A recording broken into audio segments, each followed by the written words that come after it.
Hello and welcome to a Warframe video. In this video I wanted to showcase, once again, Loki Prime, whom I use in this sortie just because I saw the sortie and it was like, it looked like an easy sortie and I thought, oh, maybe I can do it. And you know what, I'll keep Loki, maybe I'll just be invisible, maybe I'll just, help out my team. I was equipped with a sniper and you'll actually see me use it. At first I was just becoming invisible and using the sniper. Just to help out, at a distance, like supporting my teammates at a distance with like some firepower.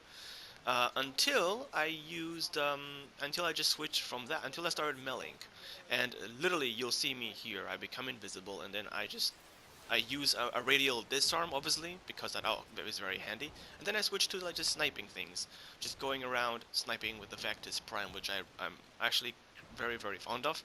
It's actually a pretty cool sniper. And as I do that, I decide to start meleeing things, just because they're really close. And suddenly you'll notice that yeah, my melee is destroying everything. Literally, I'm just one-shotting almost any enemy. And these are like what, level 50 to 60 enemies. So yeah, I find it very surprising. And I mean, I'm still invisible and still moving at really high speed. So I just take advantage of that, and literally I just go all. I basically sprint through the entire match, swinging my melee. I don't even switch to it. I'm so surprised about how effective this is, and started just playing around with it to see how like if I could actually just finish the match just this way, just by doing this. And I was so focused at at how satisfying this feels, that I completely I don't even switch to the melee weapon itself. I just use the circle button, literally. And surprisingly enough, for a an extermination mission, this is actually a very good. It's actually very good. I would go as far as to say it's even better than Ember Prime's um, World on Fire build, and like the current one, because of I'm literally one-shotting enemies, while an Ember has difficulty killing enemies who are really high level unless she has really high strength. Of course, that comes at the price of very low survivability. So literally, if she gets shot, she's dead. And she's actually a movable target because enemies can see her, unlike Loki. Loki is the same way. He's literally one shot to being dead. But as long as you're invisible, um, yeah, they don't actually bother you. They have no idea you're even there. And literally, the enemies were just I was just hitting them, whacking the shit out of them, and they had no idea that I was even there, which is which it really was what surprised me, and what really was made it dissatisfied. I guess Loki does definitely have an enormous difference from, say, an Ivara, because even though Ivara can stay invisible for as long as she wants, she moves at a very slow pace speed, while Loki can move at an enormous amount of speed, which is interesting, especially when you go meleeing. Especially when you have a very good melee. Now my Loki build is already. I've already presented my Loki build in the in a previous video called my Loki Prime build. Actually, it's just my Loki Prime, where I display how my invisibility, uh, where I show my invisibility build, and another one which I actually tested out, and it's actually pretty good as well. Um, it's actually pretty fun, and I was thinking of using it at the very end, but people were just. I was like thinking, you know what? We have an Octavia in our group. Maybe we'll just brush along. And even though um, obviously I do get downed at some point, but it's like I have no idea what really downed me. Um, it just came out of nowhere, like just damage straight out of nowhere. I think it was from my teammates, um, because I was in radiation. So obviously your teammates in radiation can hurt you. So it might have been one of my teammates. I was already sprinting super far away, so my teammates were nowhere near me. So well, I definitely didn't hurt them. I didn't think I did. And but either way, yeah, it actually surprised me just how effective Loki Prime is. But honestly, I guess the credit goes from to Loki. Obviously, the invisibility is pretty cool and pretty effective and everything. But really, I guess it's actually my weapon that really is that powerful. It's what really made it that effective. My weapon is actually called the Plague Star, which is it's actually an infected Zoa. a very famous infected Zoa that everybody built in the Plague Star event.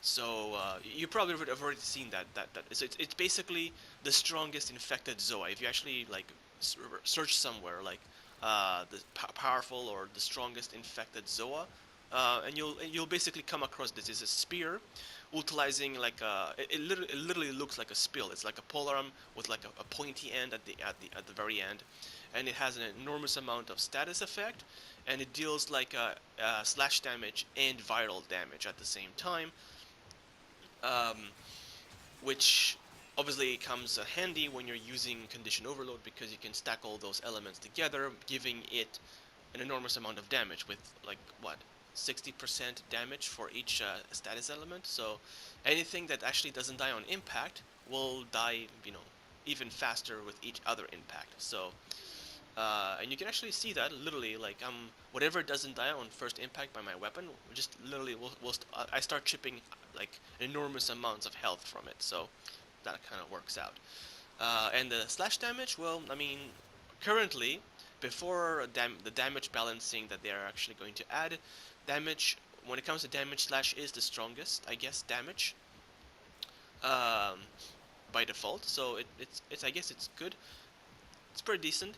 Um, so yeah, a combination of a very powerful weapon like this one. I guess I could have done the same effect from Orthos, or well, Orthos Prime, with the maiming strike, just to the spin to win kind of tactic.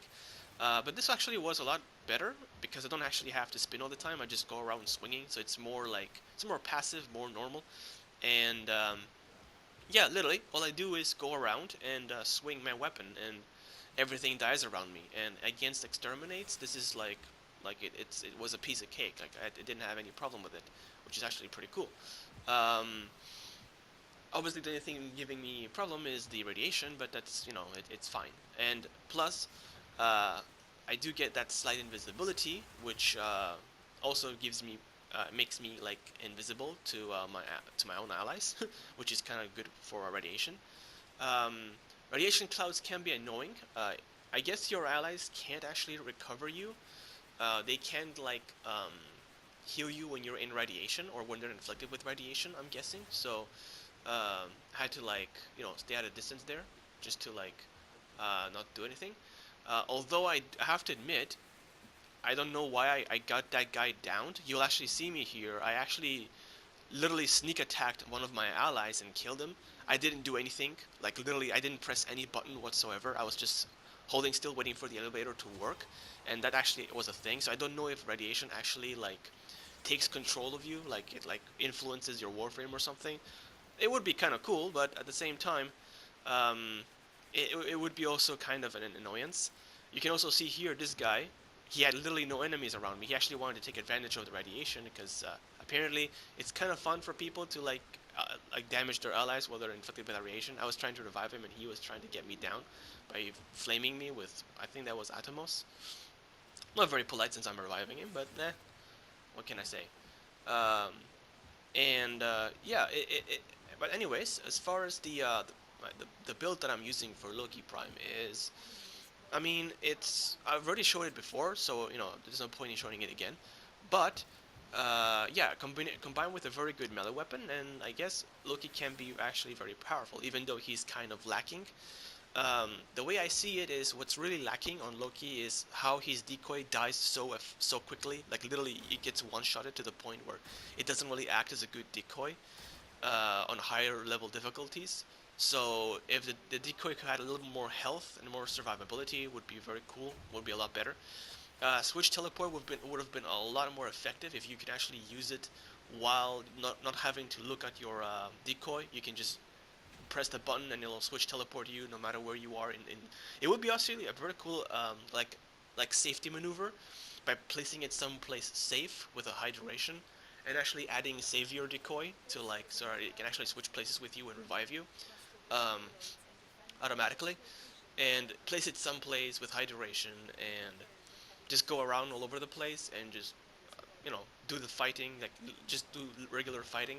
And I guess it'll be a very good like safety feature if you were to use like a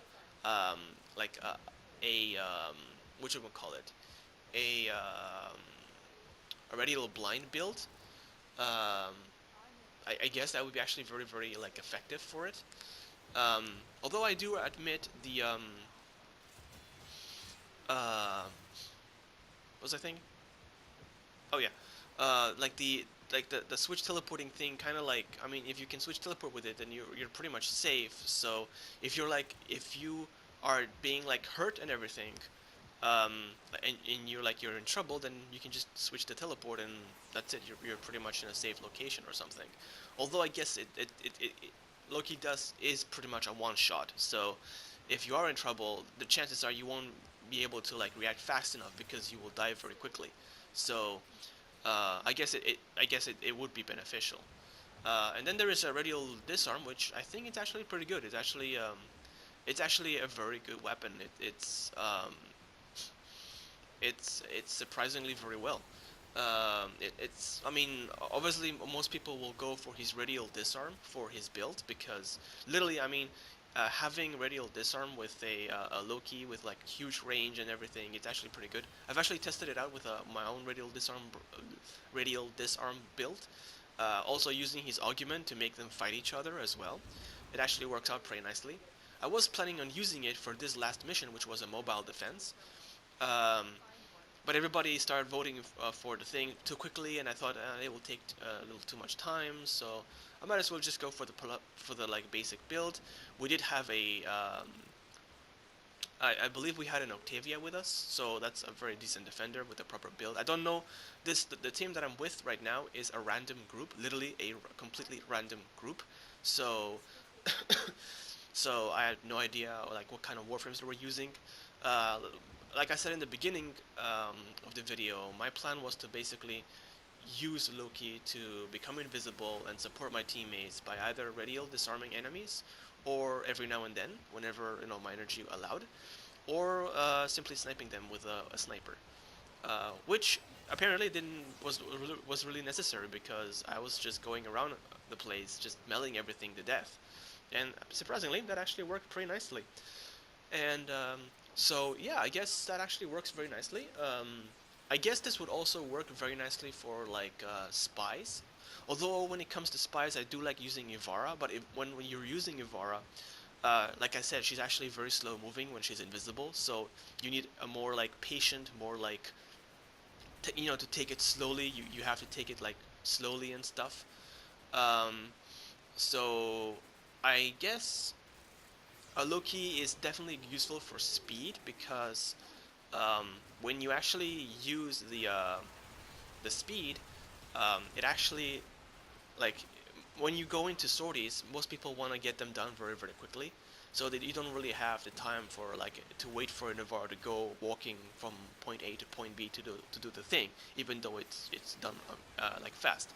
And I've actually seen a lot of people, even just an Ash or both an Ash and a Loki, just do it like blazingly fast. Just instantly use the go to the spy thing and actually do it immediately. And I guess it's okay. I guess it requires some practice to map the spy missions and everything, like the layer and what you have to do and everything like that, which I guess makes sense. And yeah, depending on what kind of mission, I think Loki definitely would benefit. The only thing about Loki is, like I said, is his very low health and shield. The fact that he can basically be one-shotted. You literally have to be invisible the whole time. And I guess putting your decoy on just to distract enemies, just for those few seconds when you become visible, to become invisible again, would be beneficial, so that enemies don't give you like a cheap shot and down you instantly. Also, another thing you have to be very, very careful of when invisible with Loki is being close to your teammates, because if your teammates are visible, enemies who shoot at them have a chance of shooting at you as well. You might get caught in the crossfire, and I actually have been caught in the crossfire here as well. Well, not here specifically. I've been caught like in a few other.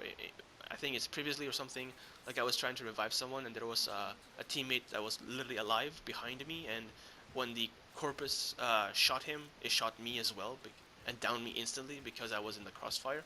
So yeah, you gotta be you actually have to be very careful with the thing. I guess that's where radial disarm comes in handy. If you see a downed teammate and Or if you're close to teammates and stuff, and one of them gets down, then riddle disarm enemies, then become invisible. Make sure you are invisible, and then go for the attack. The attack. Go for the revive. So I guess that will actually work. So, but yeah, this was actually just me playing as Loki in a sortie. I didn't really think he'd be this effective with both the weapon that I was using and with his invisibility. It turns out that being invisible can actually be very useful, and I can actually see now why a lot of Ashe mains built Ashe for his invisibility, for his smoke screen, which is actually effective. But yeah, this was my Loki Prime, basically wrecking the sortie. Literally, just I pretty much, I basically definitely help out in the sortie. But yeah, this was my Loki Prime build. Let me know what you think about Loki. Obviously, he's a pretty good frame. I think he still needs a decent rework or a buff to climb along the other, to reach the other frames that are going to be coming. So, thank you for watching.